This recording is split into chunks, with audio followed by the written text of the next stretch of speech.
বুৰঞ্জীয়ে কি কয় ডেটাই কি কয় এতিয়া আপোনালোকে নিশ্চয় জানে মুছলমান অসমলৈ কেতিয়া আহিছিলে মহম্মদ ঘুৰি আফগানিস্তানৰ পৰা আহিছিলে তেখেতৰ নেতৃত্বত তেওঁলোকে যেতিয়া অসম আক্ৰমণ কৰিবলৈ আহিছিলে মহম্মদ ঘুৰিৰ লগত আপোনাৰ মুছলমান সৈনিক হিচাপে তেওঁলোকে আছিলে এই গৰিয়া মুছলমানবিলাক হেতু আহিছিলে কেতিয়া 1204 খ্ৰীষ্টাব্দ 1204 চনত আহোমৰ অহাৰ পূৰ্বে দেই হেতু প্ৰথম দাতা মহম্মদ ঘুৰিৰ সৈন্যবাহিনী হিচাপে আহিছিলে সেই সময়ত কিছু সংখ্যক মানুহ ইয়াত থাকি গল যুদ্ধবন্দী হৈ গৈছে নহয় বহুত মানুহ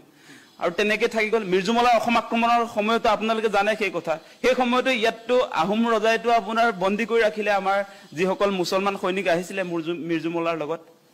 গতিকে আমি সেই মুছলমান সাম্ৰাজ্যবাদী সকলে যেতিয়া অসম আক্ৰমণ কৰিছিলে আমি যে খেদি পঠিয়াইছিল কিছু ইয়াত বন্দী কৰি ৰাখিছিল সেইবিলাক থাকি গল হেতু ইতিহাস কৈ আছো আপোনাক তাৰ পাছত আপোনালোকে জানে ইয়াণ্ডাবু সন্ধি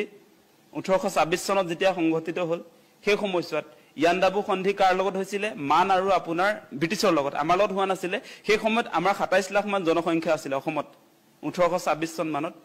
সেই সময়ত আপোনাৰ মানেটো অসমত কচু কটা দিছিলে কাটি মানুহক মানে আপোনাৰ মাৰি কাটি শেষে কৰি দিছিলে 8-9 লাখ জনসংখ্যা কাটি দিছিলে মানে অসমটো একদম খালি হৈ গৈছিল মোটামুটি সেই সময়ত আপোনাৰ ব্ৰিটিছে অসমত আহিলে আহি মানৰ লগত চুক্তি কৰিলে মানৰ চুক্তি অনুসৰি কি হৈছে ইয়াতে আপোনাৰ তেওঁলোকে ব্ৰিটিছৰ অধীনলৈ গৈছে মান গুছি গল অসমৰ পৰা ব্ৰিটিছ আহিলে ব্ৰিটিছে ইয়াত কি হৈছে সম্পদ লুণ্ঠনৰ কাৰণে আহিছিলে জানে আপোনালোকে তেওঁলোকৰ ইষ্ট ইণ্ডিয়া কোম্পানী ইয়াত তেওঁলোকৰ চিফ কমিশনাৰ বিলাক আছিলে গভৰ্ণৰ জেনেৰেল বিলাক আছিলে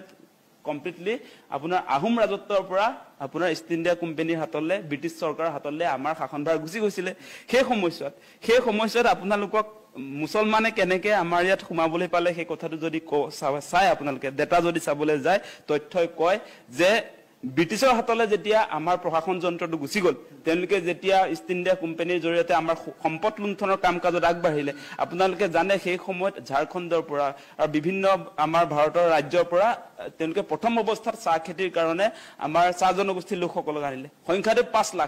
5 লাখ জনসংখ্যা আৰু তেতিয়া সেই একেটা সময়তে আপোনালোকে জানে 1920 আৰু 1930 চনত 1920 আৰু 1930 চনত মুছলমান মানুহৰ সাংঘাতিক প্ৰব্ৰজন হৈছিল আপোনাৰ এই পূৰ্ববংগৰ পৰা ঢাকাৰ পৰা ময়মনসিংহৰ পৰা সেই মানুহবিলাক ইয়ালৈ আহি সংস্থাপন কৰিছিল ব্ৰিটিছ চৰকাৰে কিমান কৰিছিল হেতু জানিলক হেতুতে ইন্টাৰেষ্টিং হ'ব কংগ্ৰেছে এলনে কোনে আনিলে কিন্তু সেই সময়ত গোপীনাথ বৰদলৈ আছিল সাংঘাতিক প্ৰতিবাদ হৈছিল অসমটো নাথাকো বুলিয়ে কৈ দিছিল ভাৰতৰ লগত কাহিনী তেনেকুৱা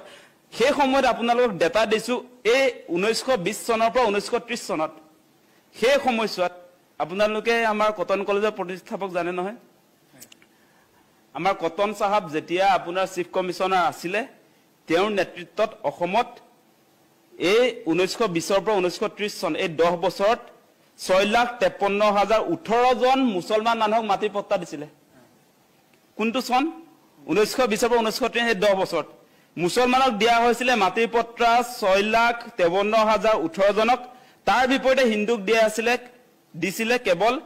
84,279 জন ডিফাৰেন্সটো চাওক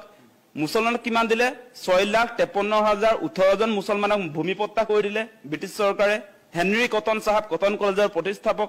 আৰু আমাৰ হিন্দু জনসংখ্যাক দিলে 84,279 কথাটো বুজি পালে নে দিয়া এই বৃহৎ সংখ্যাটো কিমান হ'ব আপোনাৰ এই যে 6 লাখ মানে প্ৰায় 7 লাখক যে তেওঁলোকে 1920 পৰা 30 চনৰ ভিতৰত যে মাটি পট্টা দিলে ব্ৰিটিছ চৰকাৰে সেই এটা এঘৰত আপোনাৰ ইয়াত যে 6 লাখ যে দেখুৱাইছে 6 লাখ 7 লাখে প্ৰায় যে 6,53,000 মানে 7 লাখে ইয়াৰ জনসংখ্যাটো যদি চাই তেতিয়াও আপোনাৰ প্ৰায় 10 লাখ এটা পৰিয়ালত যদি তিনজনকে ধৰ তেতিয়া হলে প্ৰায় 15-20 লাখ মানুহক পট্টাটো কোনে দিলে মানে 15-20 লাখ পৰিয়ালক জনসংখ্যা হিচাপে যদি চাই তেতিয়া হলে এই বৃহৎ জনসংখ্যাৰ মানুহক মুছলমান সম্প্ৰদায়ৰ মানুহক ব্ৰিটিছ চৰকাৰে ইয়াত সংস্থাপন কৰিলে সেই মানুহবিলাক কিয় আনিছিলে আপোনালোকে জানে মৰাপাটৰ খেতিৰ কাৰণে আনিছিলে তাৰ পাছত আপোনাৰ ধানৰ খেতিৰ কাৰণে কিছু মানুহ ইয়াত অনা হৈছিলে মূল খেতিটো আছিলে আপোনাৰ উজনি অসমৰ ক্ষেত্ৰত যেনেকৈ আপোনাৰ চাহ জনগোষ্ঠীক আনিছিলে 5 লাখ মান আৰু নামনি অসমৰ ক্ষেত্ৰত প্ৰায় 6-7 লাখ আপোনাৰ মৰাপাট খেতিৰ কাৰণে ব্ৰিটিছে লৈ আহিছিলে আৰু অসমীয়া মানুহে খেতি কৰিব নোৱাৰে বুলি তেওঁলোকে ভাবিছিলে মৰাপাটৰ খেতিটো অসমীয়া মানুহে তেতিয়ালৈকে কৰা নাছিলে নাজানে গতিকে সেই মানুহবিলাক আনিছিলে ব্ৰিটিছে সংস্থাপন কৰিছিলে গতিকে এই কথা বতৰাবিলাক আমি জানিব লাগিব আৰু আমাৰ যিটো ডেটা সেই ডেটা অনুসৰি এই ডেটাৰ লগত কিন্তু এটা কথা আমি যদি মিলাই চাই আজিৰ দিনটোৰ যদি মিলাই চাই তেতিয়াহ'লে চাব এই এনআৰচি যে আপডেট কৰিলে সেই এনআৰচিত সেই কাৰণে মুছলমানৰ আপোনাৰ বহিৰাগতৰ সংখ্যা অবৈধ বিদেশী সংখ্যাটো কম মানে 1.5 লাখ বা 2 লাখ হ'ব আপোনাৰ হিন্দু বাংলাদেশৰ সংখ্যা 18 লাখ সেই প্ৰেক্টিকেল কথাটো বুজি লওক চৰকাৰে এনআৰচি আপডেট কৰিছে দেই এইটো আকাশ দলে কৰা নাই কথাটো কৈছো মই আপোনালোকে সকলোৱে জানে এতিয়া এনআৰচি খচৰাখন ফাইনেল হোৱাৰ পাছত কিয় এই মুহূৰ্তলৈকে বিদেশী বিতৰণৰ ব্যৱস্থা কৰা নাই কাৰণটো হৈছে যে সেই এনআৰচিৰ খচৰাত চূড়ান্ত তালিকাত হিন্দু বাংলাদেশীহে তাত আছে প্ৰায় 17 লাখ মান আছে কাহিনী বুজি পাইছে নাই কিন্তু অবৈধ মুছলমান সংস্থাপনৰ ক্ষেত্ৰত ব্ৰিটিছ চৰকাৰে আনিছিলে সেই কথা দেতাই কয় তাৰ প্ৰমাণ পত্তা কোনে দিছিলে হেনৰি কটন 1920 পৰা 1930 লৈকে কিমানক দিছিলে 6,53,000 লোকক দিছিলে তাৰ বিপৰীতে অসমৰ থলুৱা মানুহক কিমান দিছিলে 84,000 গতিকে সেই কথাবিলাক নাজানিলে এনেই বিতৰ্ক কৰি লাভ নাই গতিকে আপুনি সেই কাৰণে এতিয়া মিয়াক খেদিম বুলি ক'লে মিয়াক যে বাহিৰ কৰি দিব নোৱাৰি সেই সময়তে পত্তা পায় তেওঁলোকৰ কাগজ পত্ৰ ক্লিয়াৰে হৈ আছে তাৰ পাছত কিছু সংখ্যক আহিছে কাৰ কাৰণে আহিছে যে আমাৰ সুপাধিলা নীতিৰ কাৰণে আমি যে সীমা সমস্যাবিলাক সমাধান কৰিব পৰা নাই কাটাতাৰৰ ব্যৱস্থা কৰিব পৰা নাই আজি বিজেপি চৰকাৰেতো তাত সীমাত গৈ প্ৰথম যেতিয়া সৰ্বানন্দ সোণোৱাল মুখ্যমন্ত্ৰী হল 1 ইঞ্চিও বাংলাদেশিক মাটি এৰি নিদিম বুলি কৈছিলে সীমা পুনৰ নামত হাজাৰ বিঘা দি দিলে বাংলাদেশক দূৰবীন চাই সীমা সমস্যা সমাধান কৰিম বুলি তাততো এটা হেৰিও চলিছিলে এটা ফিল্মি ষ্টাইলত মানে তেনেকুৱা ধৰণৰ নাটকো চলিছিলে কিন্তু সমাধান নহল আজিও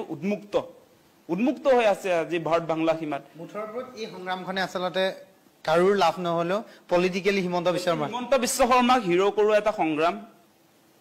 হৈছেগে এতিয়া কিন্তু সেইটোৰ আমি সাৱধান হ'ব লাগিব আমি জনা শুনা মানুহবিলাকে যিসকল শিক্ষিত আজি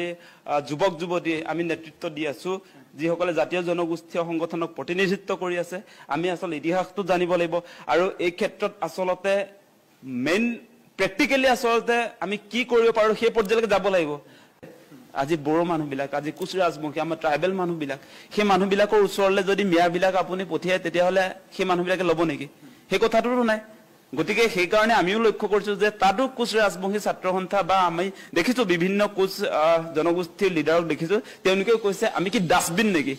যে আপোনালোকে তাৰ পৰা খেদিব আমি কি ইয়াত গ্ৰহণ কৰিম সেই কথাটো নাই গতিকে ইয়াৰ কাৰণে এটা আপুনি যেটো সলিউশনৰ কথা কৈছে এতিয়া মূল কথাটো আহিছে যে মুছলমানৰ সাংঘাতিক ধৰণে জনসংখ্যা বিস্ফোৰণ হৈছে গতিকে সেই জনসংখ্যা বিস্ফোৰণ হোৱাৰ কাৰণে আমাৰ যিবিলাক আসলতে ইয়াৰ খিলঞ্জিয়া মানুহ ইয়াৰ ভূমিপুত্ৰৰ প্ৰতি ভাবুকি আহিছে সেই কথাটো আহিছে গতিকে সেই কামটো কোনে কৰিব এতিয়া জনসংখ্যা নিয়ন্ত্ৰণৰ কাৰণে হিমন্ত বিশ্ব শৰ্মাই কোনখন আইন আনিলে এতিয়ালৈকে তেনেকুৱা ব্যৱস্থাপনা আছেনে বা চৰ চাপৰিত থকা লোকসকলৰ শিক্ষা স্বাস্থ্য সেই ক্ষেত্ৰত কি কাম কৰিলে সেই কথাটো লাগিব এতিয়া আমি লক্ষ্য কৰিছো যেটো প্ৰেক্টিক্যাল সেই কথাটো কৈছো ডাটাবেস কথাটো কৈ আছো আজিৰ দিনটোটো যদি আপুনি সেন্সাস কৰি উলিয়ায় তেতিয়াহলে যিবিলাক উচ্চ শিক্ষিত মুছলমান তেওঁলোকৰ ঘৰতো পৰিয়ালৰ মুঠ মানে সদস্যৰ সংখ্যা 2জন বা 4জন সিমানে হয় আমি দেখিছো আপোনালোকে নিজ সাৰ্ভে কৰিলে পাব যিবিলাক আসলতে উচ্চ শিক্ষিত যে তেওঁলোকৰ পৰিয়ালত এটা সন্তান বা দুটা সন্তানেই আছে তেনেকুৱা আমি দেখিছো আৰু যিবিলাক চৰ চাপৰিত থাকে যিবিলাকৰ পঢ়া শুনা নাই তেওঁলোকে জনসংখ্যা বিস্ফোৰণৰ কথা বুজি নাপায় সেই কাৰণে সাংঘাতিক ধৰণে মুছলমান অঞ্চলবিলাকত আসলতে জনসংখ্যা বিস্ফোৰণ হৈছে আৰু আমাৰ যিবিলাক থলুৱা খিলঞ্জিয়াৰ প্ৰতি ভাবুকি আহিছে তেওঁলোকৰ পাৰ্চেন্টেজটো মানে জনসংখ্যাৰ পাৰ্চেন্টেজটো দিনক দিনে বাঢ়িছে